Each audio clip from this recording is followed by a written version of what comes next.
Welcome to the super tricks with गौरव।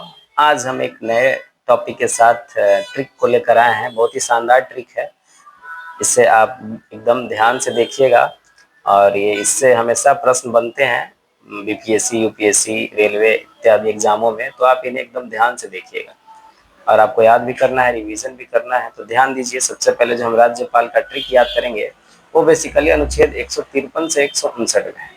तो आपको ये ध्यान रखना है कि इसका जो ट्रिक है, इसका ट्रिक का नाम है राजा का नाक योगा से साफ। शानदार ट्रिक है, आसानी से याद हो जाएगी, तो इसे आप ध्यान रखिएगा। राजा का नाक योगा से साफ। र से राजा यानी राज्यपाल जो अनुच्छेद 153 में वर्णित है। का से कार्यपालिका प्रमुख अनुच्छेद 154 में। ना का मतलब ना निर्वाचन और नियुक्ति, जो कि बेसिकली राष्ट्रपति के द्वारा ही राज्यपाल का नियुक्ति किया जाता है, ये अनुच्छेद 155 में है। क से यानी राज्यपाल का कार्यकाल की बात करते हैं तो वो ज्यादातर निर्भर राष्ट्रपति पर ही करता है कि वो राज्यपाल को कितना समय तक राज्यपाल बनाए रखेगा या नहीं, जो कि अनुच्छेद 156 में वर्णित है। इस चीज को आप ध्यान रखिएगा। राज्यपाल के बहुत सारे चीजों पर राष्ट्रपति का ही निर्भर करता है।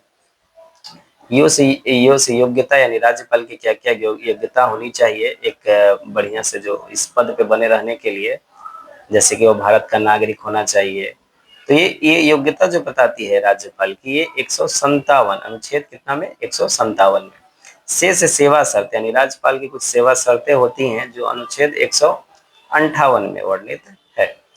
साफ स से होता है शपथ यानी राष्ट्र, ये जनरली तो राज्यपाल जो शपथ लेता है अनुच्छेद 159 में वर्णित है। और एक चीज और आपको याद करना है इसमें, इस चीज को आप याद करिएगा नोट करके कि राज्यपाल को क्षमा दान की जो शक्ति है वो अनुच्छेद 161 में प्राप्त है।